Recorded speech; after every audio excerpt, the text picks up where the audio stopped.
Isis, Osiris, ready for a video? All right. Hey there, this is Scotia. It's been a long time without a swatch video, although I have still been doing the swatch collecting. I went to Canada, actually managed to get a hold of 2 of the moon swatches. I actually took a video, I haven't even posted it, I don't know.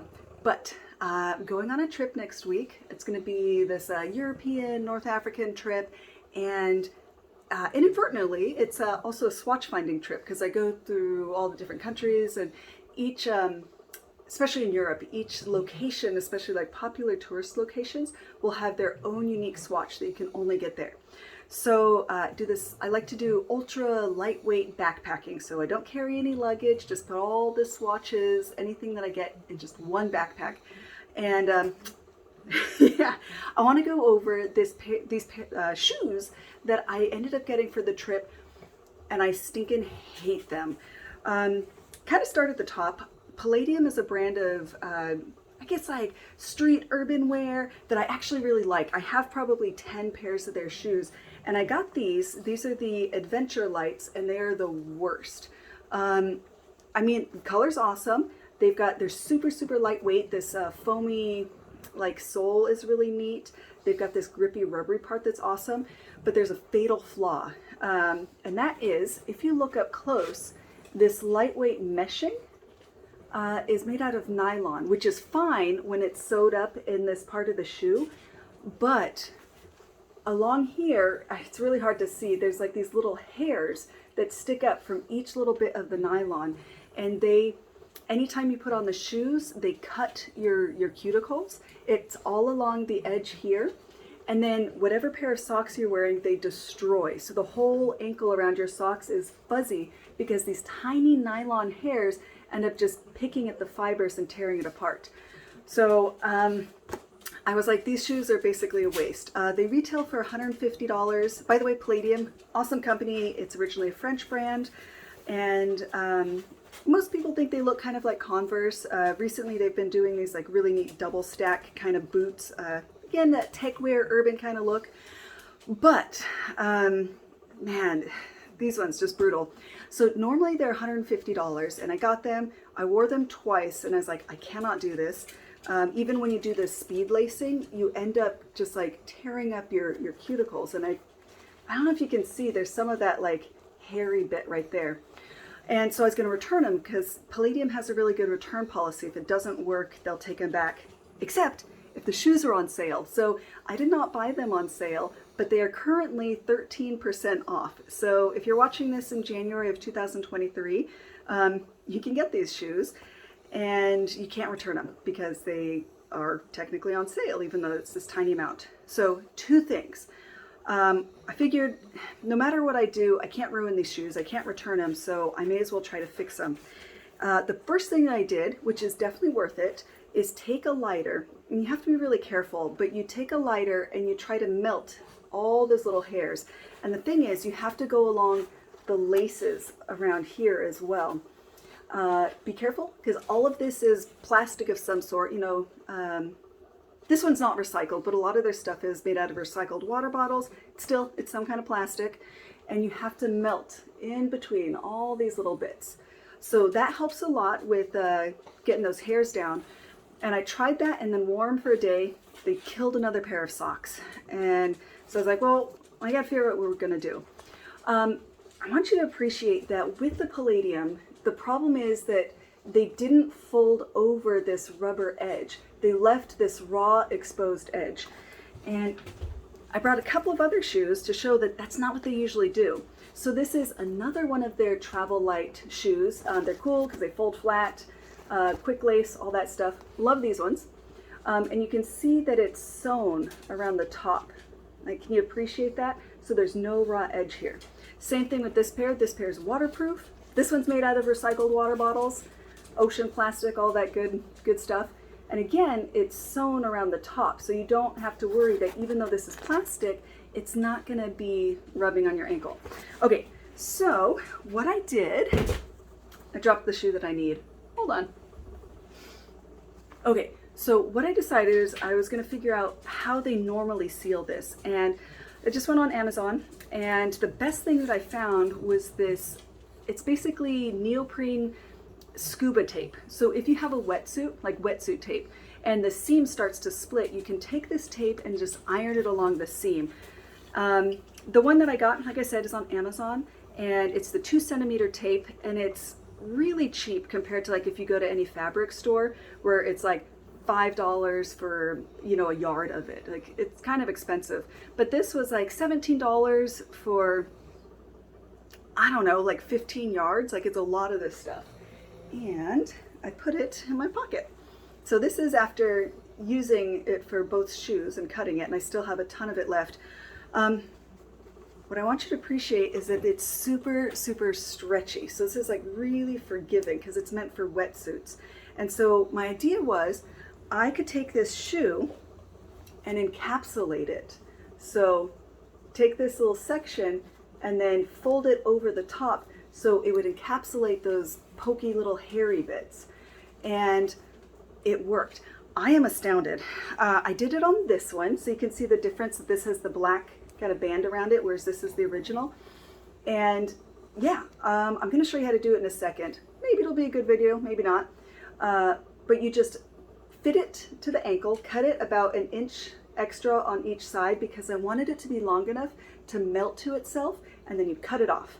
The trick is you need to just fit it to the outside first, and then you ease it into the inside and melt it there.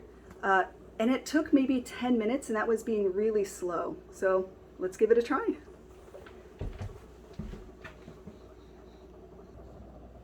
Okay, so here I've got my shoe set up. This is the one that was completed, and this is the one that I want to do next. Here is the kind of stretchy neoprene tape. Hi, Isis. So you're gonna get in here. The only instructions that it came with were, where's the camera? These little guys. So not super informative. It basically says, just melt it onto your fabric. I've got the iron set to polyester, right? Because this is all synthetic stuff that I'm working with. So that's the polyester. And yes, I know, you're so cute. Give me a little fuzzy head. Off. All right, let's not burn the doggies. Don't worry, I put them away earlier. So I cut a piece that's a little bit extra long, and what I want to do is fit this so I can get it past the little tongue lace here and have a little extra left over. Nope. All right, so that's what I want to melt it like. Initially, I had a piece of extra fabric because usually when I'm working with fragile fabrics that are meltable, I will use a piece of cloth and then iron. So you do cloth over the top of it and iron it, but it's so wiggly, and you can't use safety pins or clips to keep it in place. So what I did is just kind of free-handed it and I wanted to have a little bit of yellow poking through so it looks a little bit more official. And came here, and you just have to be so careful. Don't burn your finger, and you don't want to burn the rubber that's underneath it. So I just kind of cruise along here, getting that all set. And I did do this, and then I went back around to make sure that it was, set down. You don't want to melt the tongue, or this isn't the tongue, what is this, the heel loop? Yep. So come around here, anchor it, anchor, anchor, anchor. There we go. Dog's in the way. Okay, and then you want to circle it around. I didn't want this heel part to pop up, so you have to make sure that you get in there, but don't burn the nylon loop. So I'm moving it back and forth, just making sure I put a little bit of pressure on it, and I can feel when that glue is starting to set. Okay, for the sake of time, well, what I'm going to do is just anchor it down. I think we could do this. Dog's in the way. Super excited. Doggy dogs. So you can see Isis and Osiris have gotten pretty darn big. Did I say your name? They've gotten pretty big. They just had their 2nd birthday. You know, dogs. I like dags. You like dags? The other part to keep in mind here is where the eyelet is located. There's like a a double thickness here. So you have to make sure that you get the iron around this so it gets into that shape there. Okay, so pretty happy there. Now you need to ease this tape into the center here. If you start at the edge and then wrap around, do you see that it'll start to pucker?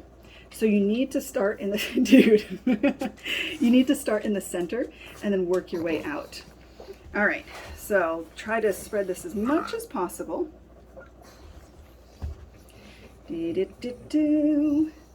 Yes, that looks like my anchor point. Appreciate this. This neoprene fixing tape, it's got a little bit of stretch to it. So the part that's on the outside of the ankle needs to be stretched a little bit further than the inside. So this, if I just lay it down, it starts to pucker. So I kind of want to push the inner part in a little bit. So that way it's got less slack. I don't know if that's making much sense. If you're going around the outside of a circle or the inside of a circle, the outside is going to be longer. So this outer part has to stretch a little bit further. My safety with this is amazing. Truth be told, got a little bit manic and really excited about this video, just because these shoes, this is a great way to fix something that, I mean, I'm hoping everyone can get them on a deal now. And then you'll be able to fix it yourselves and make them super wearable and super comfy. Okay, so I am using my fingers a lot to just guide this and then pinch it down as we go. And still at the same time, I don't want to melt the actual shoe. Dude, come on, shoe. There we go. Melty, melty, melty. Okay, and then this is the part that I wanted to show you. Is when you get to the end, I want to be able to cut this off so then it looks like it's from the factory. So I'm going to come here, not melting everything else. And I'm going to iron in here a lot so I get the glue just really glued tight to the opposite side of it. So coming along here, flipping it over. I did do this on the end, so that makes it a little easier. Oh, see, that one's not all the way down. Okay.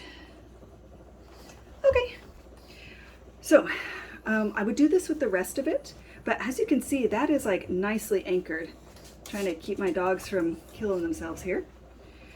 So this is like really nicely anchored, and you would just come around and finish that and then just snip this off. And then the final product, pow, would be this. And I mean, I am pretty darn pleased with this. That looks pretty close to factory. I don't think anyone would look at this and think that this is a fixed a fixed shoe. So anywho, there you go. If this helps anybody, here, I'm just gonna pop this up.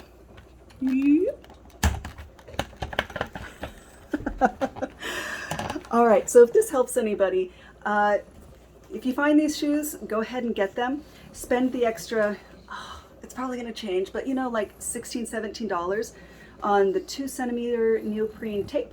And yeah, then you've got yourself some working shoes, and you're not gonna have that sock fray. Yeah, anyway, I will hopefully post some swatch adventures if I manage to get some cool ones from off yonder across the globe. You can like, you can subscribe, do all that stuff. I don't know, I just post stuff whenever I feel like it. And yeah, I hope to comment, do all the things, and I will see you guys soon.